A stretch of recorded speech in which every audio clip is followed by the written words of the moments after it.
mga kwento ng pag-ibig, kwento ng buhay, at kwento ng pag-asa. Hatid sa inyo ng Moment of Romance.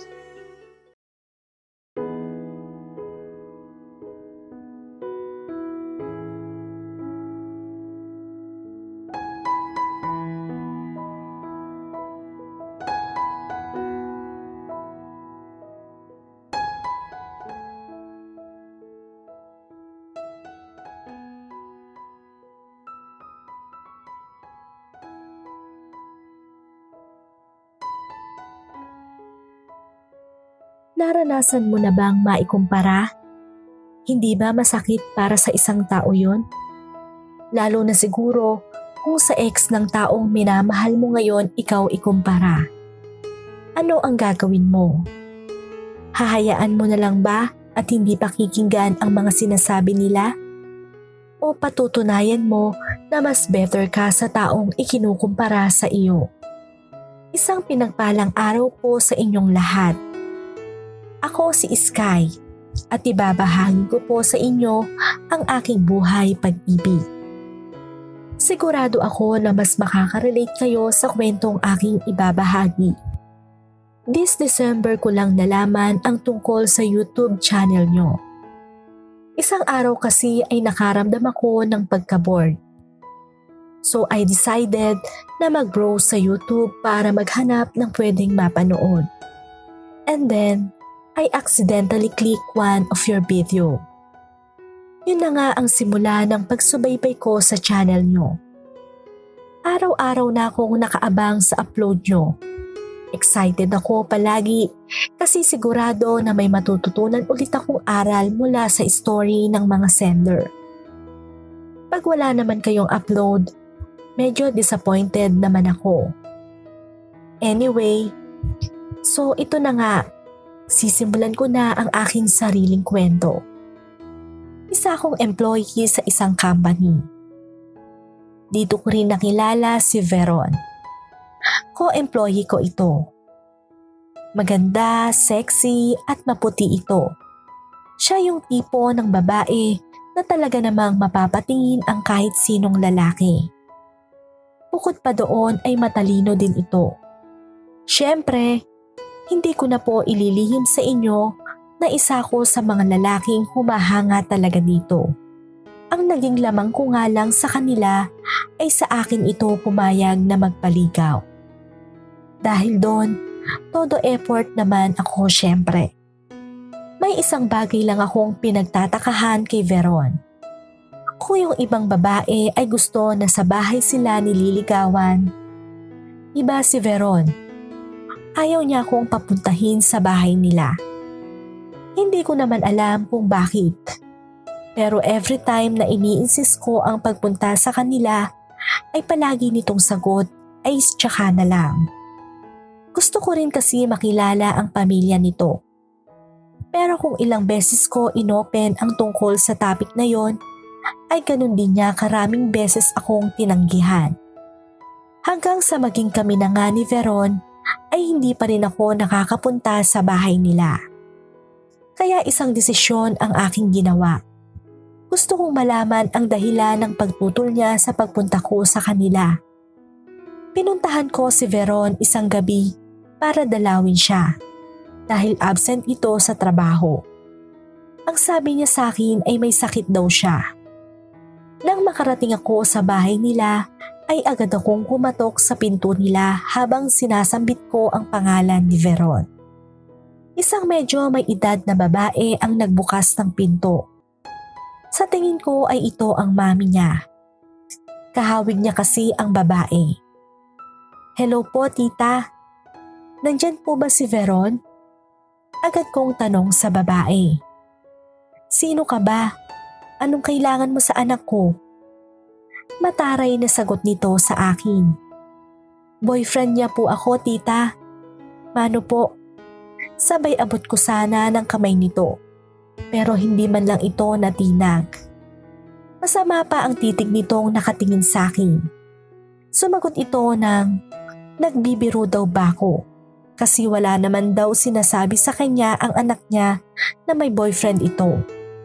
Sasagot pa sana ako pero dumating na si Veron para patunayan na totoo ang sinabi ko. Nakita ko sa mukha ng mami ni Veron na si Tita Dulce ang pagkadismaya. Iho, tatapatin na kita. Ayoko sa'yo para sa anak ko. Kahit hindi pa kita lubos na kilala, alam kong wala kang ibubuga. Pagtatapat nito sa akin. Napiglaman ako sa kanyang sinabi ay nagawa ko pa rin itong sagutin. Mahal ko po ang anak nyo, tita. Seryosong wika ko. Ngunit imbes na matuwa ito sa aking sinambit, ay sinabi pa nito na wala siyang pakialam. Basta hindi ako ang gusto niya para sa anak niya. Umuwi ako noon na mabigat ang aking kalooban. Nagkausap rin kasi kami ni Veron bago ako umalis sa kanila. Ipinagtapat na nito sa akin na yun ang dahilan kung bakit ayaw niya akong papuntahin sa bahay nila. Dahil ngayon sa pag-uugali ng mami nito. May pagkamata pobre daw ito. Ayaw daw kasi nito na makipagrelasyon siya. Kahit sino kasing nanliligaw sa kanya ay umaatras. Oras na makaharap na ang mami niya. Ayaw lang daw niya na pati ako umatras. Kasi gusto daw talaga niya ako noon, nililigawan ko pa lang siya. Sinabi pa nito na gusto ng mami niya na magkabalikan sila ng ex niya na si Ethan. Nabanggit na nito minsan sa akin ang ex niya na yon. Mayaman daw kasi ito. Nagkahiwalay sila dahil sa third party. Kahit ganon, ay gustong-gusto pa rin ito ng mami niya para sa kanya. Sigurado daw kasi na mabibigyan siya nito ng magandang buhay. Pero para kay Veron, hindi mahalaga ang magandang buhay kung hindi naman magiging tapat sa iyo ang taong mahal mo. Yun ang pinapaliwanag niyang pilit kay Tita Dulce. Pero hindi nito pinapakinggan. Pinipilit pa rin ito na si Ethan ang para sa kanya at wala ng iba. Sa kabila ng pagtutol ni Tita Dulce sa relasyon namin, ay pinagpatuloy pa rin namin ito. Yun nga lang, sa tuwing pupunta ako kila Veron ay hindi pwedeng wala akong marinig na hindi maganda sa mami niya. Nandong pinaparinggan ako na wala daw akong panama kay Ethan. Kesyo may kotse ito, tuwing dadalaw daw ito sa bahay nila at may dalang mga pangmayaman na pagkain. Hindi ko daw kaya. Bukod sa wala na akong kotse, cheap pa ang dinadala kong pagkain.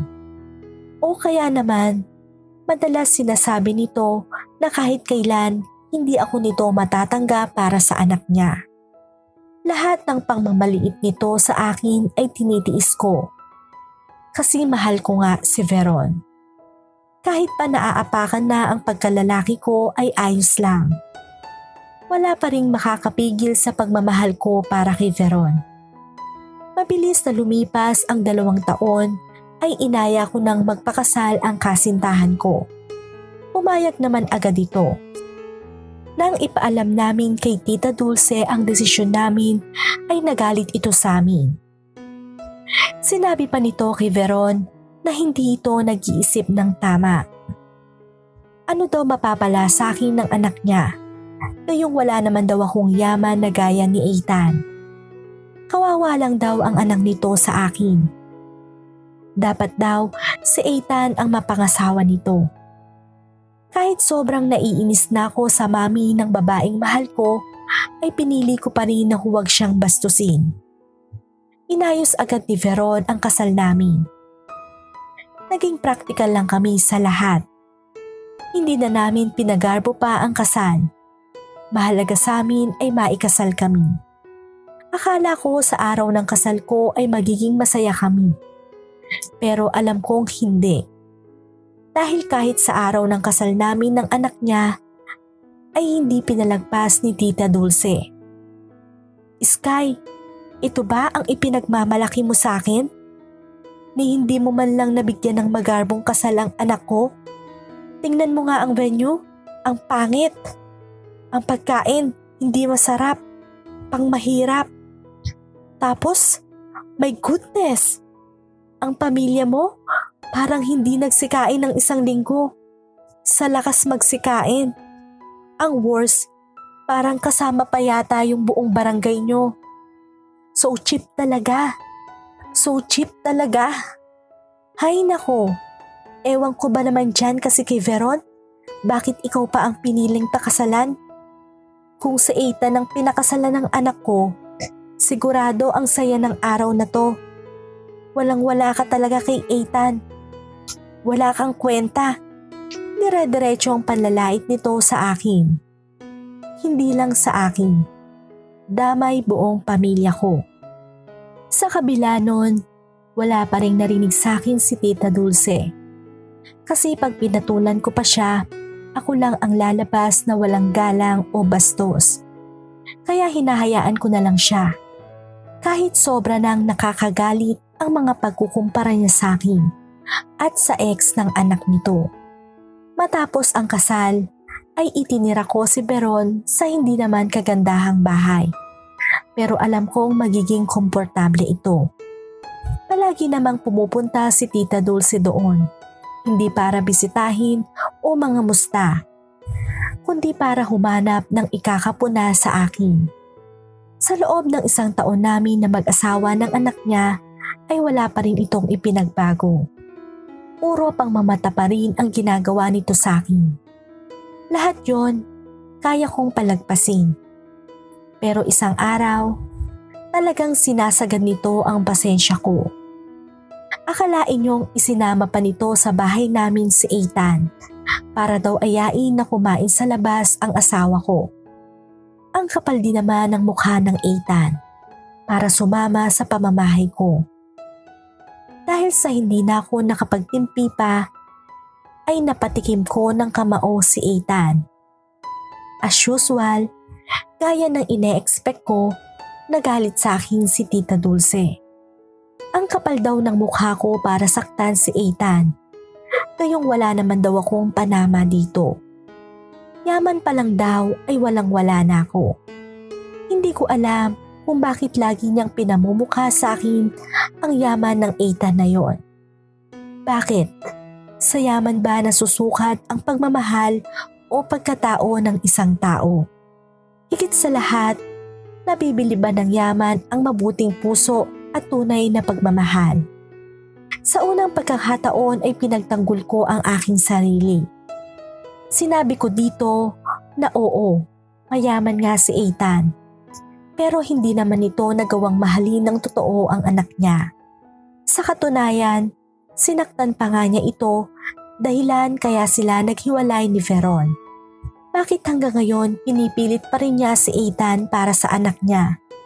Ngayong may asawa na ito at ako ngayon. Ano ba ang mas mahalaga sa kanya? Yaman, pero walang kasiguraduhan kung magiging masaya ang anak niya. O sa sigurado siyang sasaya at mamahalin ang anak niya ng tunay. Kung kayo ang mami ni Veron, anong pipiliin niyo? Sinabi ko pa dito na papatunayan kong karapat-dapat ako para sa anak niya. Sinabi ko pa dito na papatunayan kong karapat-dapat ako para sa anak niya. Sa kasalukuyan ay hindi pa rin kami ayos ni Tita Dulce. Pero wala na akong naririnig na hindi maganda mula dito. Wala na itong puna o pangmamata sa akin. Bagay na pinagtatakahan ko. Hindi ko alam kung bakit. Pero iniisip ko, siguro na-realize niya ang mga sinabi ko sa kanya noon. Nagalit din sa kanya si Veron dahil sa nangyari noon.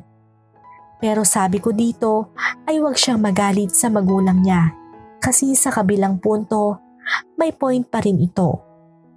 Iniisip lang nito ang kinabukasan niya kaya mas ginugusto nito kay Ethan.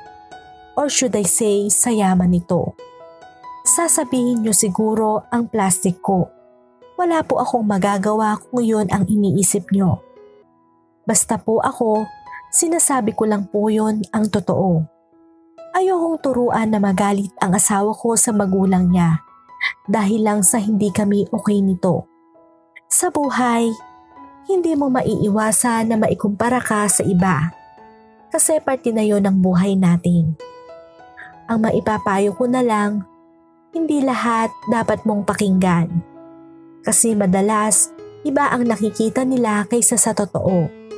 In short, hindi lahat ng ikinukumpara ay tama. Kasi lahat ng tao ay may iba-ibang taglay na katangian. Pero sigurado na may natatangi kang katangian na wala sila na mayroon ka. Hanggang dito na lang po ang aking kwento. Sana ay kinapulutan niyo po ito ng aral. Lubos na gumagalang, Sky.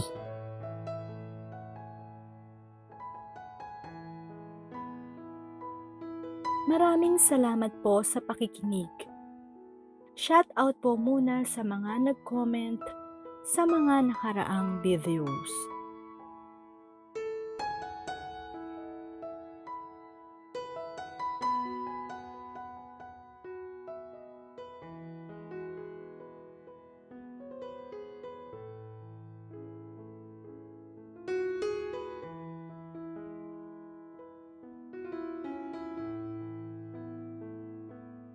Sana po ay may napulot kayong aral sa story ng ating sender. Naway na-inspire kayo sa story na napakinggan nyo. Para lagi po kayong updated sa mga new videos, huwag kakalimutang mag-subscribe at hit ang bell button sa aming channel. At sa mga listeners na gusto ibahagi ang kanilang kwento ng buhay, maaari nyo ipadala ito sa aming email address na momentofromance25@gmail.com.